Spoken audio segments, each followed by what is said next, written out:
Good morning. Welcome to the special edition, the Saturday special of Dr. Lamba's Awakening Call. We always talk of creativity, and I have always been saying that in the new age, the children have to be taught creativity. Now you would ask that creativity is something inborn. Yes, it is. But it can be aided to flourish, to bloom. We normally crush creativity. Every child has a creativity. Every human being has creativity. What happens? The social systems, the economic conditions, the political systems, they combine together and crush whatever creativity a child might. It can be the social pressures, it can be the traditions of the culture, it can be hangovers of the past, it can be the prevailing political situation or extreme poverty.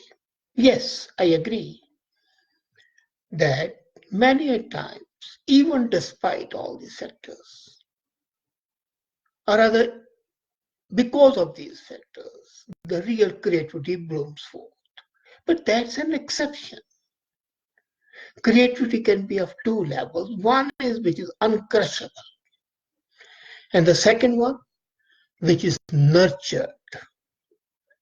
And that's why you would see that the creativity over the ages has been in different places. Long back in the prehistoric era, China,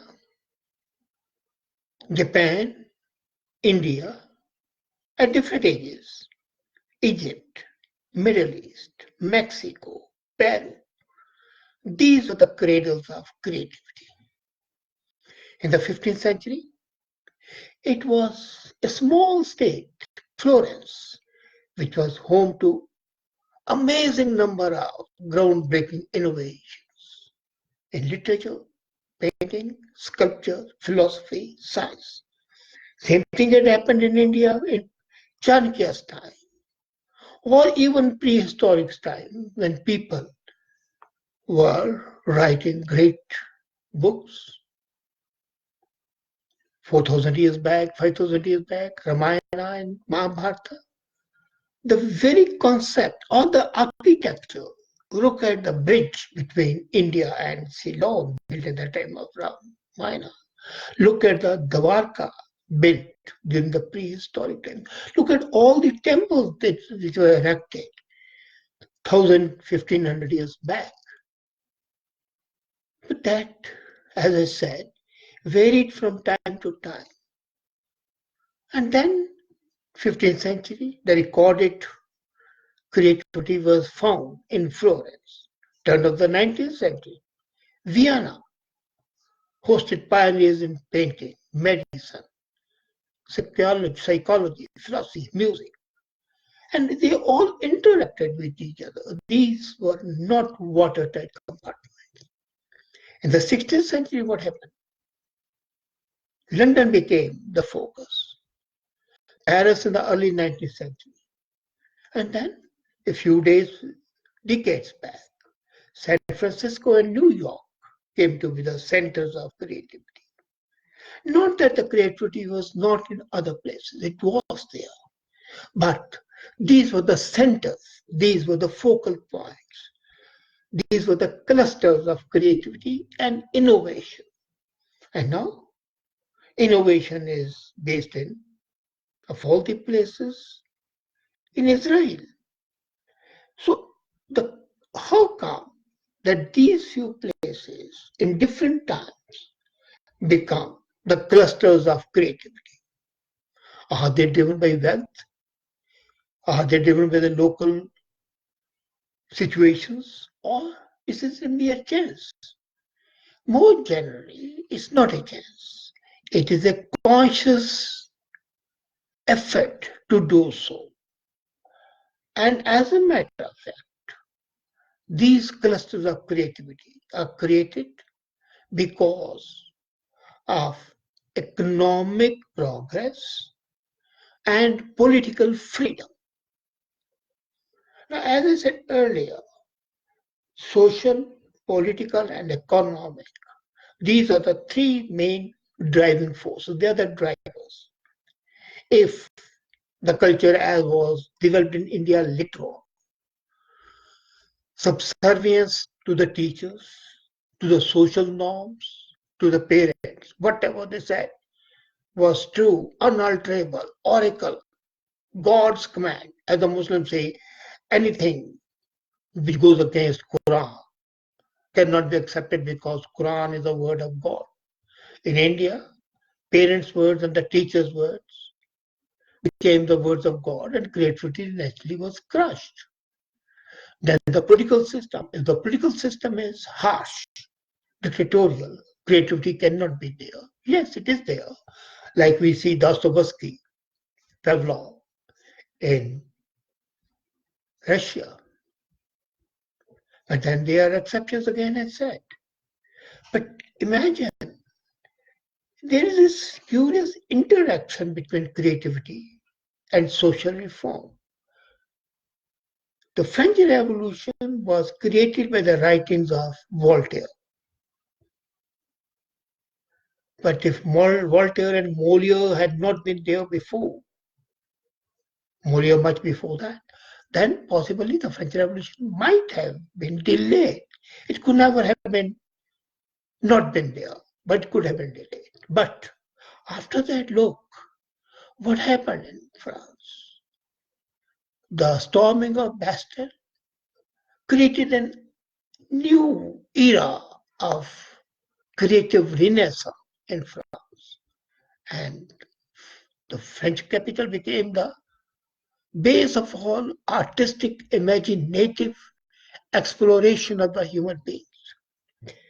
So, given the central authority and the central role of creativity and innovation in human progress and economic development, knowing the answer to the question is very important. If there's a dictatorship, would creativity be there? It would be, but not to the extent it would be in a democratic free country. As I said before, why is it that becoming a commune fosters local creativity? When you have a local commune, you support each other. And the people who have creativity have a time to think, to create, and bloom. If commune is not there, if the community is not interdependent, then the creator is more concerned with making both ends meet and keeping the wolf away from the door. He doesn't have the time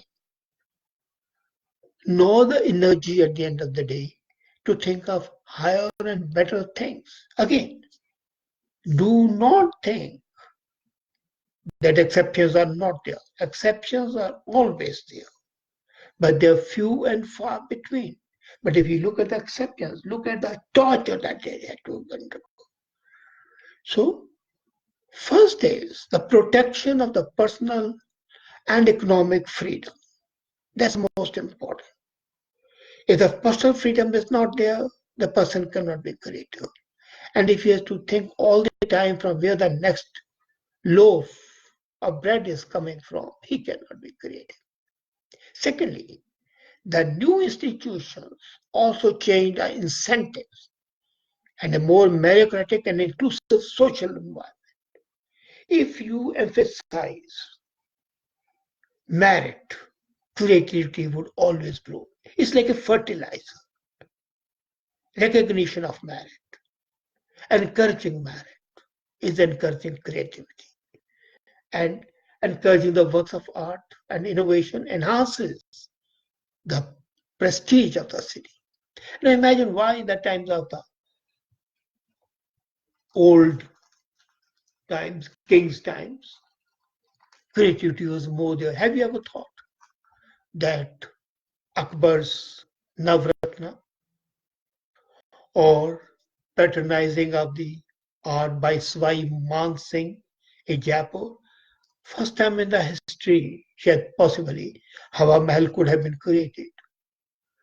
Look at the temple that were built by the kings in India. Look at the pyramids built by pharaohs. Imagination staggers.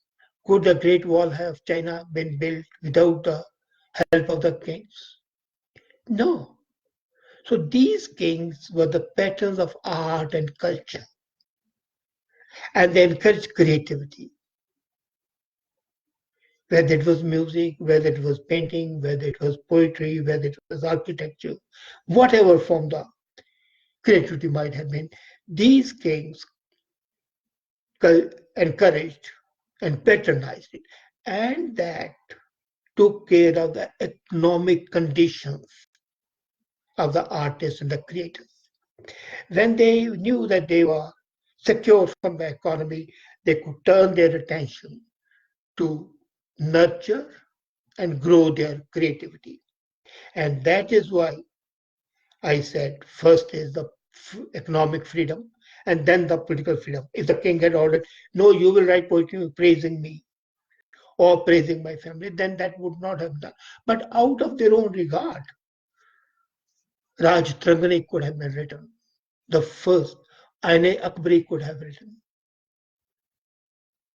These were the times. If Kalidasa had not been busy, rather he had been busy in earning two things, he could not have created Meghdut. So the free societies attract creators because they enhance the creative capability, and the talented and the creative people gravitate to the free places.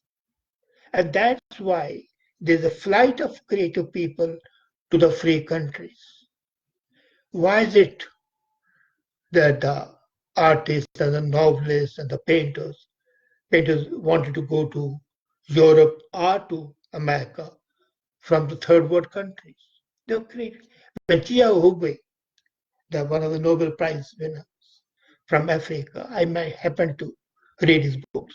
And one of the letters he writes that he could not have written what he had written if he had not been able to see the tragedy of the Africans from the vantage point of USA. It not only polarizes and identifies the need of the creativity, it nurtures it. And then these creators become the role models and facilitate social learning, breeding new generations and innovations. I remember when Hazel McCallion was the mayor, we were sitting one day, and then the subject of utilizing the space between the city hall and the library came up. And I said, well, madam, why won't we have something like the Greek people used to have, an open theater with the stairs going on, and the stairs of the city hall can be backdrop to that. And thus was the concept of the celebration square born. Then it was developed. And you see the Roman amphitheater set of everything. That enabled the local people to expose their creativity, and the festivals that are taking place show that this idea discussed at that time, how it has become useful for the cultural and innovative life of Mississauga. So what happens is that this political freedom, personal freedom, and economic freedom, and the state patronage are not something exclusive to each other. They interact with each other. They are mutually intersecting. They are rather interconnected circles. And these interconnecting circles at the junction of the crossings create creativity, are the cradles of creativity. So if you want your society to grow intellectually, morally, because creators are very moral, ethically, And as human beings, you have got to ensure political freedom. You have got to ensure cultural freedom. You have got to ensure economic freedom. And you have got to ensure social freedom. All the bonds, all the chains have to be unfettered. Only an unfettered, unchained bird flies. Put a bird in a cage and it will not be able to sing. Put the flower in a room and it will wither away. Give freedom, give sunshine, give liberty, and see the growth, the blooms of creativity, whether it is in the liberal arts, whether it's music, poetry, song, architecture, or even science, because they're all interconnected. Every growth in any field is creativity. Every day we breathe should be creativity, but we have to provide the necessary incentives in the shapes of those freedoms. Think about it. Thank you.